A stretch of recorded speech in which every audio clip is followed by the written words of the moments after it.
Hello bots and bits fans, today we are taking a look at something familiar but a little bit different.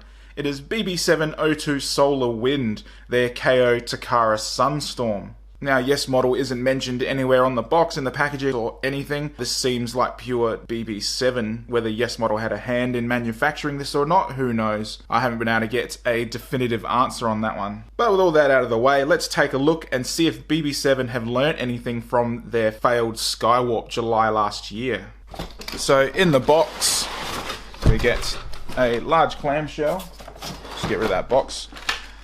Flight stand, which is grey, like Yes Model's YM03 Starscream. Oh, that's not good. Look at all the yellow paint on the inside of the clamshell. That's a bit worrying. We get the Takara coloured cape, which looks amazing. A bit floppy. Yellow Sidewinder missiles, which are painted really well. The red stripes are done really well. The yellow's done well. There's no overspray or chipping. Pretty happy with that. The other one is the same. Get a plastic Megatron gun, which is done well. The silver is all in place. There's a little red dot here on the scope. Yeah, that one is impressive. Just another one to the collection. We get his crown, which I absolutely love. Look at that colour, that is fantastic. Now the details are pretty crisp. As you can see, the purple is applied pretty well. I'm not seeing any chips or errors. There's a little bit of wash right there. That seems to be about it. I think I got some chipping just in there. The gold paint on this is done pretty well. Look, the top bit, it's a little bit messy, just on the side there. But everything else is applied really well. Pretty impressed. But there is one issue. I'll just bring in Sunstorm for this one. The crown isn't the exact same size that it should be. So it's actually squished just a little bit. So it's a little bit too narrow for his head. You got to really squish those ears in and jam it on like that. And even now it's just sort of floating on there. It just wants to pop back up. Oh, there we go. Finally got it on there, but the ears are all on an angle, see? Also in the box we get dry rub decals, which everybody loves, and the shoulder pauldrons. Now, this reflective paint is done really well. Apart from my own fingerprints, I'm not seeing any errors at all. Just a bit of dirt from my fingerprints. The gold colour is applied pretty smoothly. You can see that it's not too powdery at all, and it's not oversprayed onto the purple. The purple is really neat.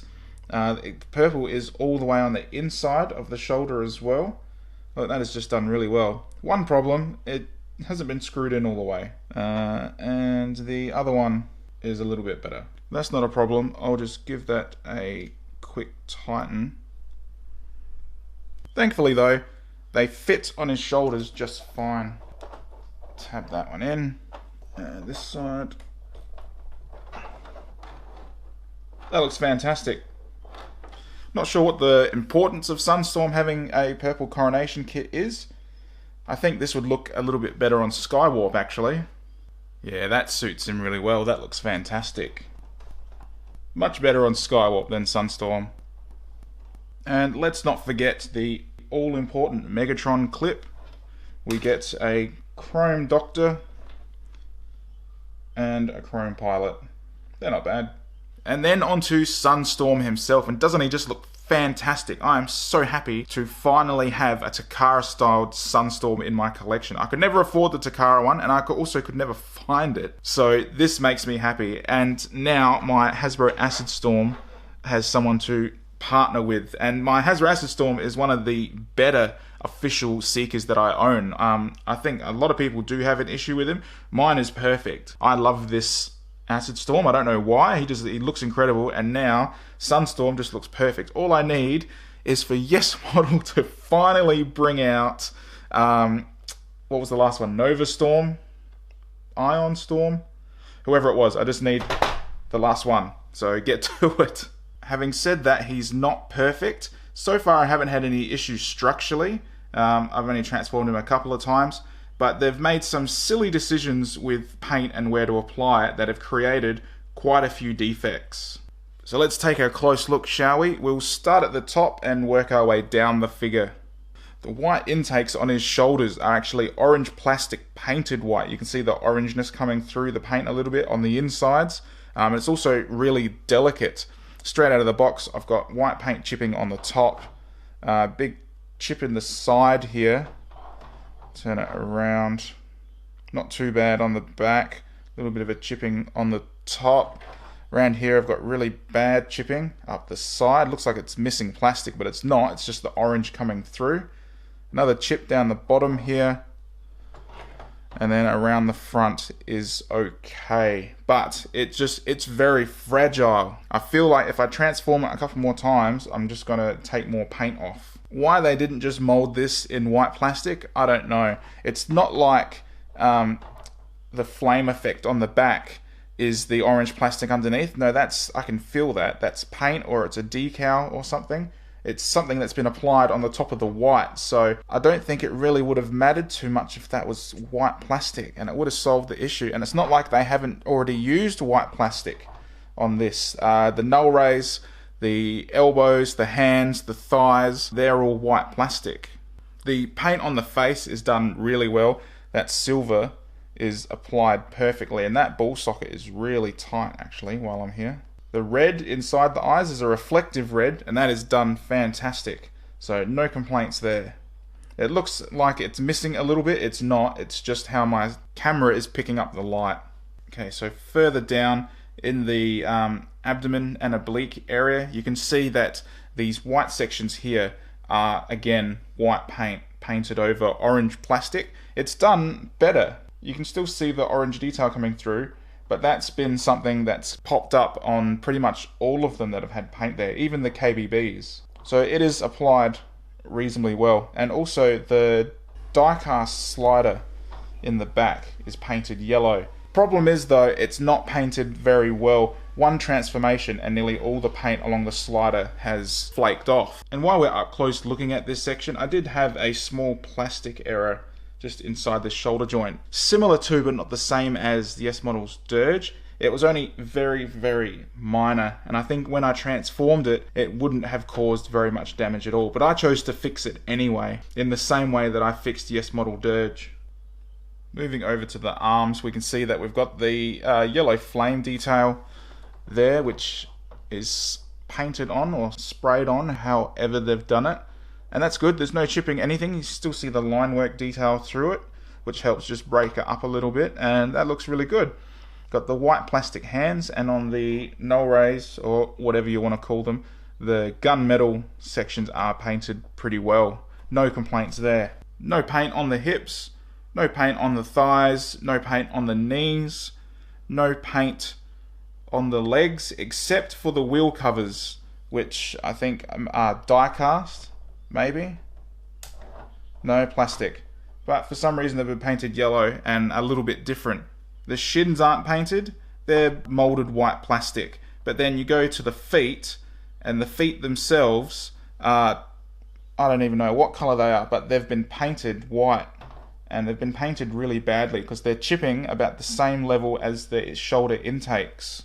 Not entirely sure how well that is coming out on camera, but I've already got paint chips on my base here just from rotating them around.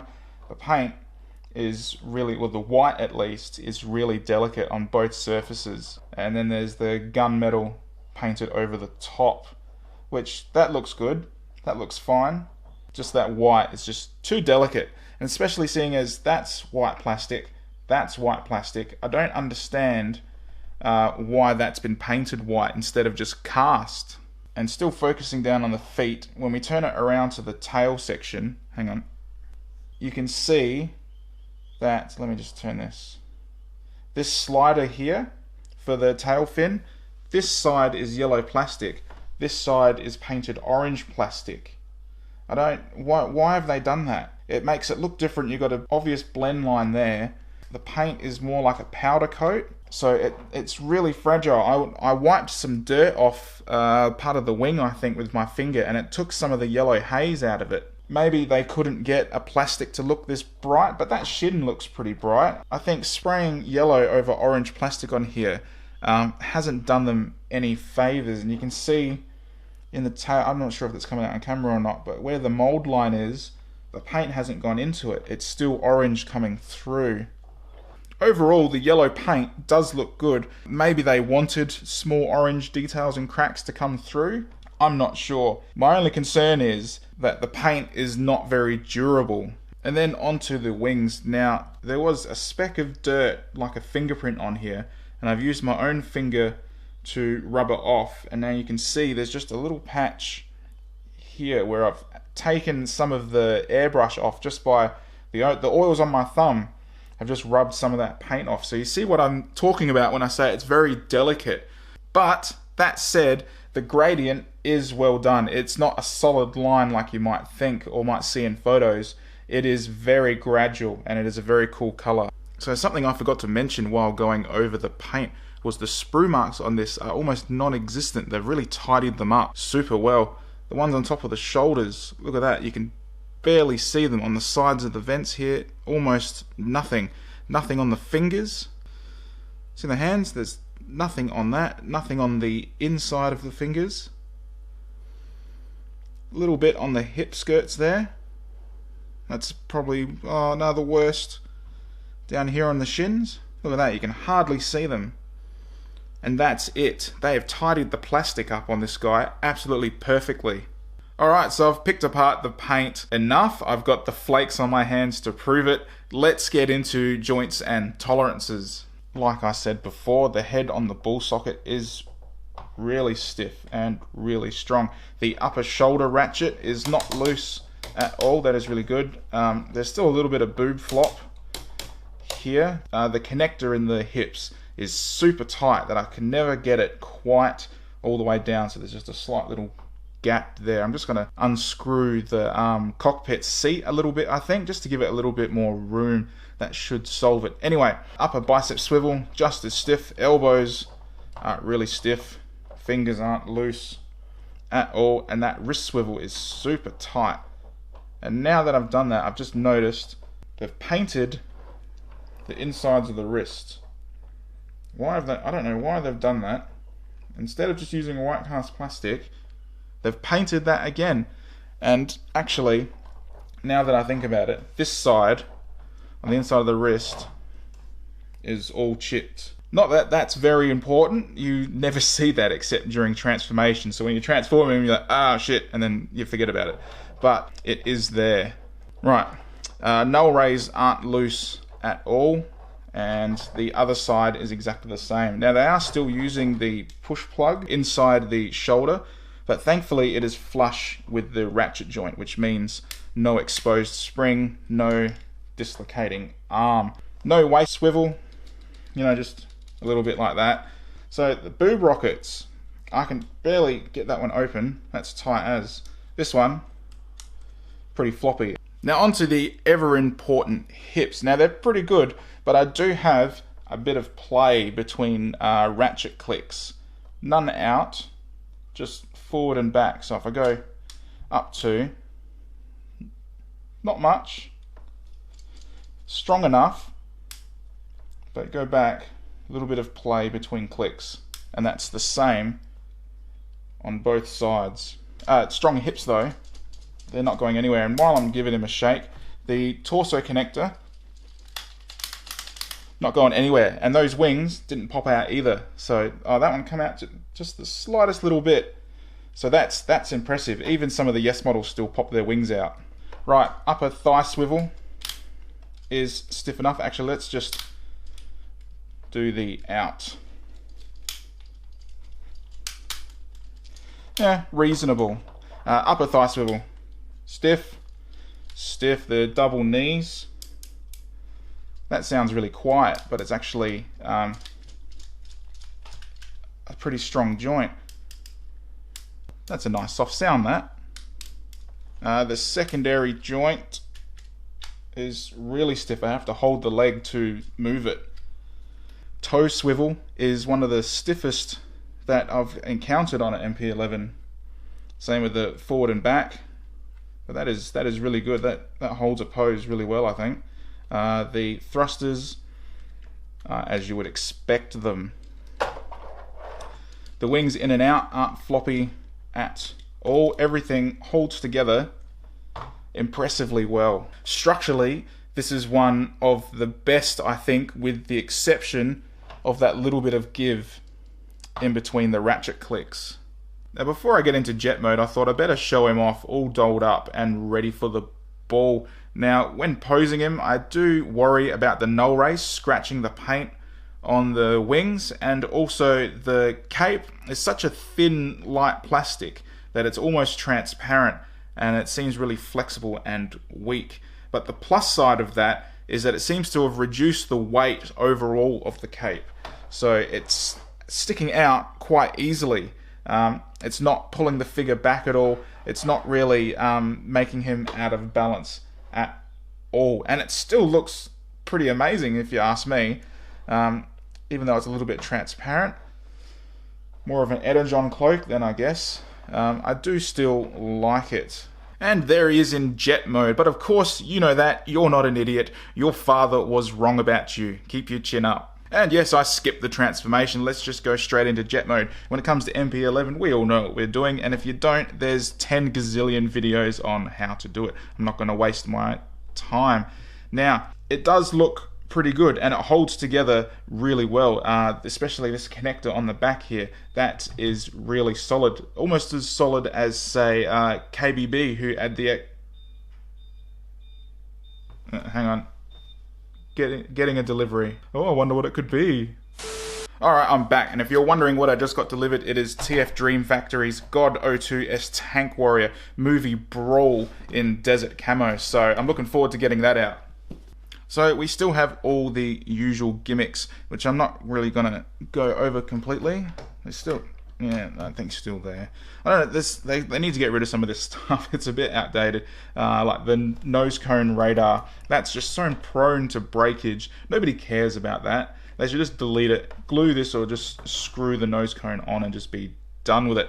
Speaking of the nose cone, when I was transforming it, I did have a little bit of trouble lining this cockpit up.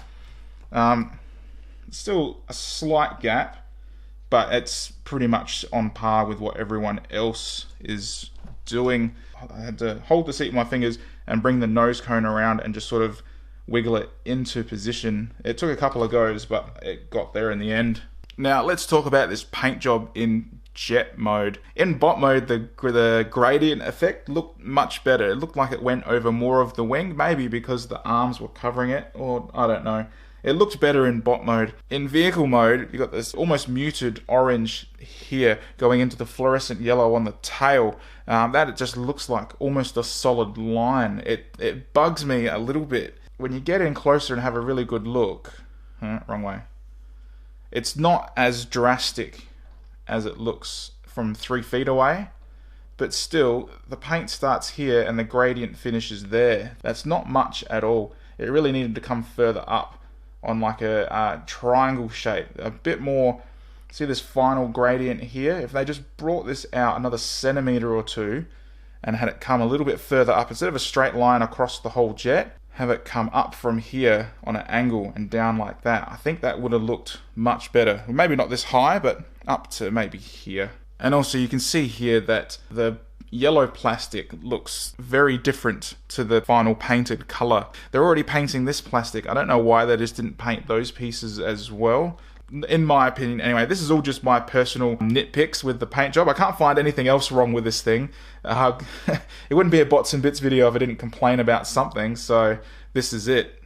He fits on his flight stand just perfectly. There's hardly any wobble whatsoever, and when you pick him up and move him, the stand doesn't fall off, which is great. So, final thoughts wise, should you buy it and was it worth the wait? Now, I do have a few nitpicks and gripes and a couple of issues, mostly relating to paint. The gradient on the back, like in the wings, it's not the greatest. It's a little bit too of a harsh line that in jet mode doesn't look very good. The paint on the die-cast sections isn't very good at all. I took the landing gear out and I just used my fingernail just to pull the wheel out, and that was it. The orange paint had come off the end of it, and the die-cast paint on the slider keeps coming off. White paint off some other areas, so that the paint is really delicate and really fragile. And then the other thing of putting white paint onto orange plastic when the whole piece is meant to be white, I don't understand why they've done that. It didn't work out very well. Whereas the white plastic looks fine. It looks how it's meant to. Same with the intakes, how they messed that up a bit. But that is the end of my complaints about this guy. The flame decals are done really, really nicely. In bot mode, the gradient on that wing looks perfect. The paint on the face is perfect. Structurally, this guy works 100%. Paint issues aside, he is steady as a rock. We get a lot of accessories, and the accessories are done really well, maybe with the exception of just a little bit of gold smudge on the crown, but apart from that, they are all spot on. So if you can overlook paint flaking on some of the die-cast pieces, then I think this is going to be the bot for you. But if you can't, you're just going to have to keep searching for a Takara, I think, or settle on a Ronald McDonald Hasbro if you can live with those awful, awful colours. Although, I do like the flame pattern on the Hasbro wings, and that brown head isn't bad. Maybe I'll try and find one and just chuck the brown head on this guy to make him a little bit different. But for now, I am just really happy to have Sunstorm and Acid Storm together like that. That looks like perfection to me. I love it. And something I didn't notice before was the Acid Storm stand is actually dangerously wobbly, and then you compare it with the BB7. What a difference that is, hey? Anyway, the Sunstorm sample was provided to me by Show.Z store. Their links are below, both for Facebook sales and their Aliexpress store. If you get a moment, head over there and check out what they have on offer. They have sales every now and then. They have more things other than Transformers. So go over there and show them a bit of love. As always, if you have any comments, questions, love or corrections, please leave them below. I try to answer as many comments as I can. Sometimes if you try to advertise your own channel, your comment goes straight into my spam folder and I just do not see it. I don't get a notification about it, nothing. So try not to get too upset if you comment about your channel and I don't get back to you. I just didn't see it. But anyway, if you are a fan of what I'm doing, remember to like the video and subscribe to my channel. Head over to my Facebook. I have daily updates on third-party and KO stuff coming out this year. And as always, thank you very much for your time and thank you for watching.